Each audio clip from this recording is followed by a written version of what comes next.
Boa tarde. A partir de agora, iremos realizar uma atividade análise do poema Meditação ao Tocantins de Abílio Pacheco. Essa é uma atividade para a disciplina Teoria do Texto Poético do curso de Licenciatura Plenas em Letras, realizado na Universidade Federal do Pará, sobre a orientação dos docentes Abílio Pacheco e Alessandra Conte, sendo realizado pelas discentes Natália Moreira, Keise Samanda, Rosana Trindade, Luzia Trindade e por mim, Renata Tayana. Vamos fazer agora a leitura do poema Meditação ao Tocantins, por Abílio Pacheco. Debruço-me em sua morada, alto de álcool, ébrio de versos, memórias das tardes quentes, de olhos arenosos e rubros, garganta seca de gorjeios, caminhada pausada à borda, pendente na ponta dos dedos, a lata de líquido loiro. Meu amor não me ensinou a ser simples como um barquinho, deslizando nas águas dos rios que bem banham Marabá. Ergo-me cotovelos doridos, olhos secos e rubis de luzes, laranjadas acinzentantes, tocados espelhado nas águas. A voz não vale o verso ouvido, pouso o dedo sobre o queixo no pomo que deglute goles. Meu amor quis me fazer crer na lição leve dos batelões que cortam a paisagem de fim de tarde em Marabá. Caminhe e moleje os gauchos como a vida fosse toda ela essa paisagem, de vesperal fenecendo e sigo, pausados passos à borda, em clima de uzum de Lenui, curado, ampliado por lábios, beijando a borda gelada de metal de pouco peso.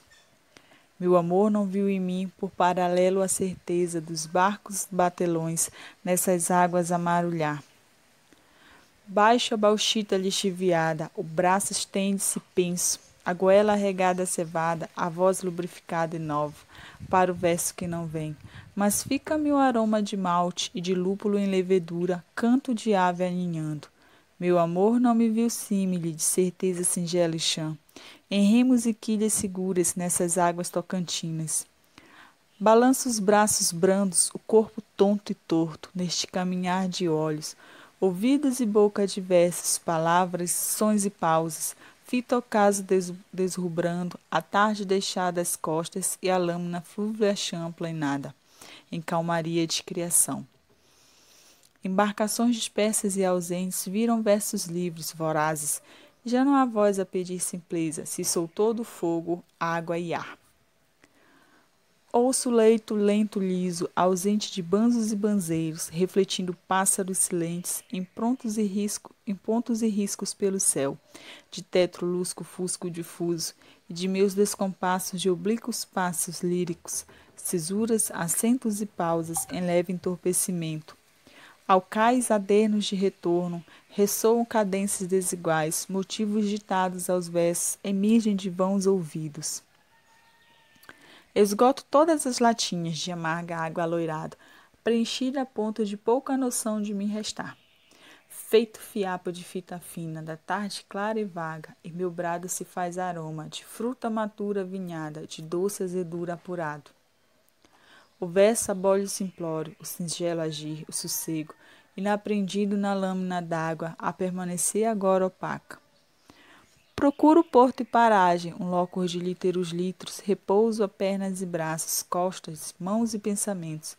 De onde vejo a noite vindo, desarrelio os olhos irritados, com meu manto estendido, de nítidos claros lembrares. A atracação à borda das águas, lentas, ledas, leves, líricas. E soltou do linguagem. Meditação ao Tocantins é um poema escrito por Abílio Pacheco, publicado na revista Subverso em 2015. O poema é escrito todo em primeira pessoa, conta a situação de um andarilho em um passeio poético em que o eu lírico se manifesta contando a sua situação à beira da orla do rio Tocantins, homenageando também assim a sua cidade de Marabá, localizada na região sudeste do estado do Pará. Ok. Visto do que se trata o poema, veremos como ele está escrito, a sua forma, a sua estrutura. Temos um poema em que sua estrutura contém 16 estrofes, sendo que 3 dessas estrofes elas são compostas por 8 versos. Nós temos aí 3 oitavas. 4 das estrofes possuem 9 versos. Temos aí 4 estrofes nona, 4 nonas. Uma estrofe com 7 versos. Nós temos uma sétima. E também, na sua estrutura, nós temos 8 quartetos, 8 estrofes com 4 versos. Note que essa estrutura, podemos perceber que nas estrofes maiores, temos uma poesia com característica narrativa. E nos quartetos, nas estrofes menores, nós temos uma poesia lírica. Esse processo nos permite perceber que a poesia como algo desmontável, podendo ser dividida em 2 poemas. Os quartetos, onde temos as evocações da alma, eles flertam com paralelismo, repetições e antíteses a partir da visão que o lírico tem do amor e da sua amada. Podemos perceber também a melancolia desse eu lírico. Note que ele está sendo inspirado sobre o feito de algo, que no caso da poesia contada é do algo. Podemos perceber isso em vários versos distribuídos pelas estrofes. A exemplo da primeira estrofe, que diz: debruço-me em sua amurada, alto de álcool, ébrio de versos. Na mesma estrofe, lá nas linhas 7 e 8, nos versos 7 e 8, temos: pendente na ponta dos dedos, a lata de líquido loiro. Na sétima, logo após, nós temos na linha 19, no verso 19, no pomo que deglute goles. No verso 31, 32, beijando a borda gelada de metal de pouco peso. A goela regada cevada, voz lubrificada e nova, para o verso que não vem. Mas fica-me o aroma de malte, de lúpulo em levedura, de canto de ave aninhando. Ou seja, mostra aí que ele está sendo inspirado com o efeito do álcool. O poema por completo, de acordo com sua estrutura, não segue um gênero específico, né? Visto que nós podemos perceber ou dizer que ele é um poema desmontável, né? Que ele se mostra como um poema desmontável. Ok, a partir de ver como é que ele está organizado em sua estrutura, questão de versos e estrofes, podemos agora passar por uma próxima etapa da análise do poema, realizar a escansão. A partir disso, a sua rima e outros aspectos que podem ser observáveis ao longo do poema e que serão apresentados aqui em diante. O conceito de metrificação de um poema se dá na maneira de medir cada verso num determinado poema. Nesse caso, vamos fazer a contagem das sílabas poéticas nos versos e suas sonoridades. Essa prática de contar as sílabas poéticas é chamada de escansão. E por que é chamada de escansão? Vamos falar de escansão citando um exemplo. É um verso tirado do poema trabalhado, poema chamado Meditação ao Tocantins. Vamos ler. O verso fala assim: debruço-me em sua amurada. Ao separarmos as sílabas, o verso fica da seguinte forma: debruço-me em sua amurada. Depois de separarmos as sílabas, o verso apresenta a sílaba tônica C cedilha O. Em seguida vem outra sílaba tônica, o SU. E por último, mais uma sílaba tônica, o RA. Na contagem de sílabas desse verso para a escansão, são consideradas apenas 8 sílabas. E por que são consideradas apenas 8 sílabas? Porque contaremos até a última sílaba tônica. E a partir dessa orientação, esquecemos o DA de amurada. E para esses versos, chamamos de uma oitava. Essa é a explicação que temos para a escassão. Olá, pessoal! O objetivo nesse áudio é mostrar algumas rimas que estão contidas no poema de Abílio Pacheco, intitulado Meditação ao Tocantins. Vamos ao aprofundamento. A princípio, quero lhe falar que todo poema é escrito de forma pensada. Afinal de contas, determinadas palavras podem adquirir diversas nuances dependendo do contexto. A rima possui sua classificação quanto à posição no verso, semelhança de letras, distribuição ao longo do poema, categoria gramatical e extensão dos sons. Entende-se por rima a coincidência ou a semelhança de sons a partir da última vogal tônica no interior ou no fim de cada verso. As rimas podem ser divididas em paralelas, cruzadas, intercaladas, encadeadas e misturadas.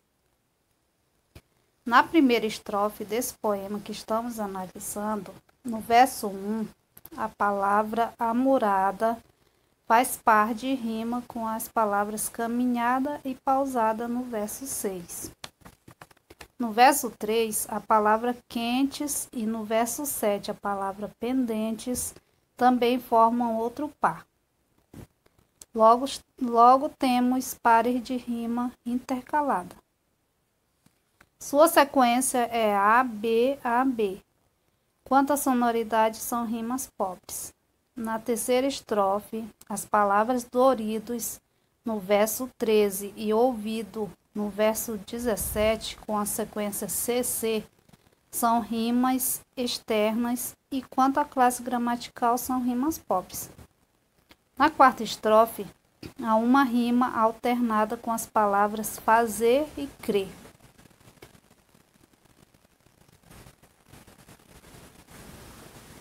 Na quinta estrofe, as palavras paisagem e passagem no verso 26, vesperal no verso 27 e metal no verso 32, e curado e ampliado no verso 30, formam a rima misturada com sequência de A, B, C, B.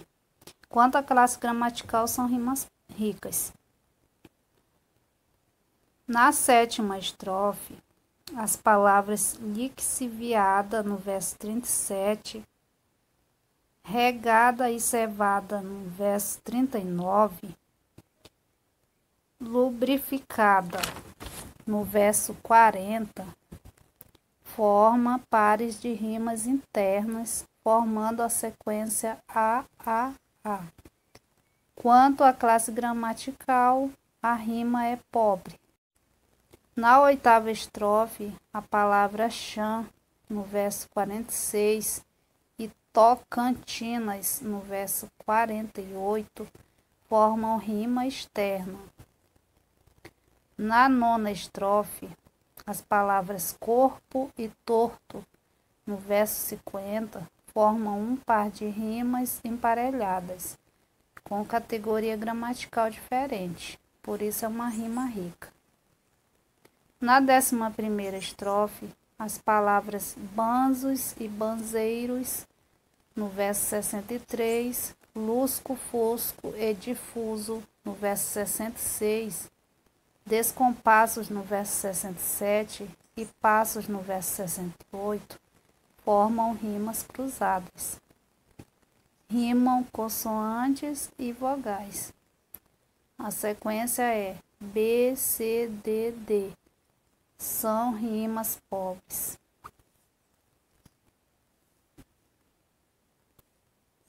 Na 13ª estrofe, as palavras aloirada no verso 76, vinhada no verso 82, feito, fiapo, fita, fina, formam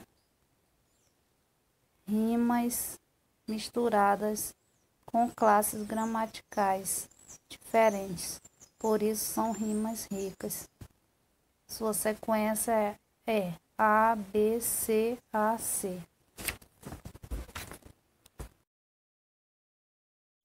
Figuras de linguagem presentes no poema.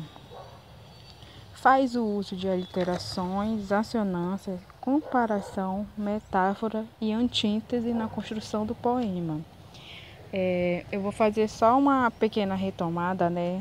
Já que a Luzia já entrou no assunto. Aqui no verso 6 está caminhada, pausada, borda. Lá no verso 7 está pendente na ponta dos dedos. No verso 8, a lata de líquido loiro. No verso 12, bem banha o marabá. No verso 17, a voz não vale o verso ouvido. E no verso 37, baixo a bauxita lixiviada. Aqui estão presentes, né, aliterações, que são as repetições de consoantes nos versos, e também as consoantes que são P, V e X. E também faz o uso de assonâncias, né, que são as repetições das vogais nos versos, que são a repetição de I e A. E a repetição, né, desses sons que dão ritmos ao poema e que indicam a presença da melopeia. Eu vou fazer só uma pequena retomada também da antíntese, lá onde a Luzia já falou, né, que está lá no verso 9. Meu amor não me ensinou. E no verso 20, meu amor quis me fazer crer. Né, nesses dois versos nós percebemos, né, que são ideias contrárias, né, opostas. E eu entendi assim, né, que ele quis passar como pode não ensinar e ao mesmo tempo fazer acreditar em algo, né? Só aí já percebemos, né, que são ideias totalmente contrárias, né? E aí está a presença da antíntese. E eu botei as duas figuras de linguagem também que eu exemplifiquei aí no slide, que é a comparação, que está no verso 10, a ser simples como um barquinho. No verso 25, como a vida fosse toda ela, né? Essas expressões que eu fiz aqui são como, né? Que eu exemplifiquei aqui no verso, são exemplos de comparação, né? Que são como, tanto como, parece. E também a metáfora, né? A metáfora está lá no verso 61. Se sou todo fogo, água e ar. No verso 98. Eu sou todo linguagem. Lá no livro da Norma Goldstein, né? Ela fala que a metáfora é como uma comparação abreviada, né? Onde se tira a expressão como, né? Que eu falei lá no exemplo de comparação, né? Que ela retira essa expressão como ou similar. Expressões desconhecidas. A interpretação de um poema requer bastante cautela. Para isso, além da metrificação das rimas e das figuras de linguagem, as expressões desconhecidas se tornam também importantes para a compreensão e análise de um poema. Porque é a partir delas e do significado que essas palavras têm dentro de um poema que vamos poder compreender melhor o que o poema quer nos dizer ou nos passar. Para isso também, com o auxílio de um dicionário, ou até mesmo uma pesquisa no Google, dá para saber o que significam essas palavras, né? Para assim podemos evitar ao fazer uma superinterpretação no poema. Aqui ao lado eu identifiquei essas expressões em cada verso. No verso 2 diz: alto de álcool, ébrio de versos. Ébrio significa que a pessoa está alcoolizada ou está bêbada. No verso 4, de olhos arenosos e rubros. Olhos arenosos significa olhos lacrimejantes, chorosos, e rubro significa vermelho. Aqui então ele diz que é de olhos lacrimejantes e vermelho. No verso 5 está garganta seca de gorjeios. Gorjeios significa um canto melodioso, harmonioso. Lá no verso 13 diz: ergo-me cotovelos doridos. Dorido significa uma coisa dolorida, né? Que tem dor. Lá no verso 21 está na lição leve dos batelões. O que quer dizer batelões? Batelões são embarcações de rasa carga.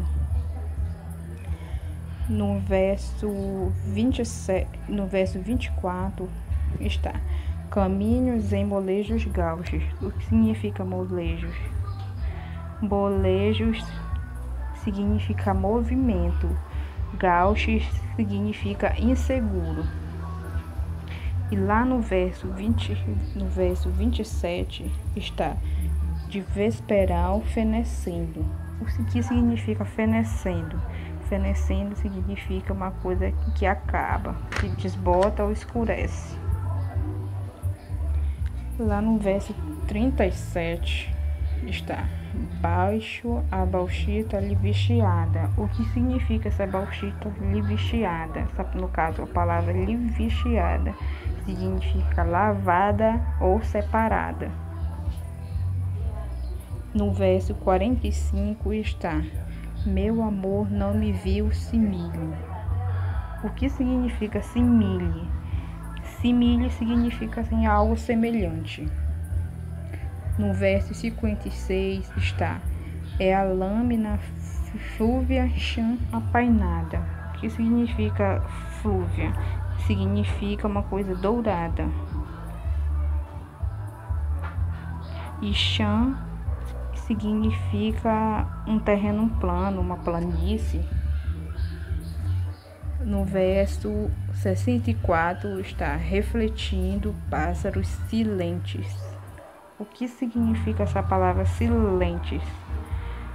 Silentes é algo silencioso, sem som. E por último, no verso 66 está: de tetro lusco fuso difuso. Aqui o que significa a palavra lusco fuso? É um momento de transição entre dia e noite.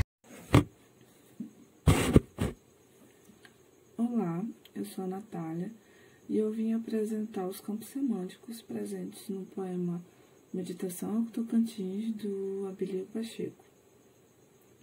O primeiro campo semântico que eu vou apresentar é o que envolve as palavras barquinho, águas, rios, banho, batelões, barcos, marulhar, remos, quinhas e embarcações.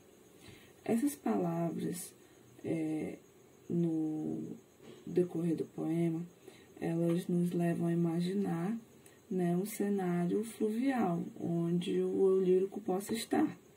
É um cenário onde há barcos, onde ele possa ver o movimento das águas do rio, né, que ele fala sobre marulhar. E então ele nos leva, né, a esse local onde ele está apreciando essa paisagem. O segundo campo semântico, nós vamos ter as palavras tarde, ocaso, fim de tarde, vesperal, fenecendo, lusco-fusco, que são palavras que vão nos trazer ao decorrer do poema também uma imagem, mas também mais uma imagem uma imagem crepuscular, uma imagem de um fim de tarde, uma passagem do dia para a noite, né? Ele faz questão de enfatizar sobre essa paisagem, usando as palavras ocaso, lusco-fusco, que são palavras que têm um significado mais específico para esse momento do dia, né? E quando ele fala também sobre as paisagens fluviais, ele usa uma palavra que é tocantinas. Então, águas tocantinas, que remetem ao rio Tocantins, né? Que ele fala também sobre rios. E nós sabemos também, por ele falar da cidade de Marabá, que ele provavelmente esteja nesse espaço, né? Na orla do rio Tocantins, na cidade de Marabá. Então, nós conseguimos, através dessas palavras, esse jogo de palavras que o autor ele utiliza, nos localizar em um local físico e existente, né, que ele está apreciando, analisando e, como o próprio título do poema diz, meditando nesse local.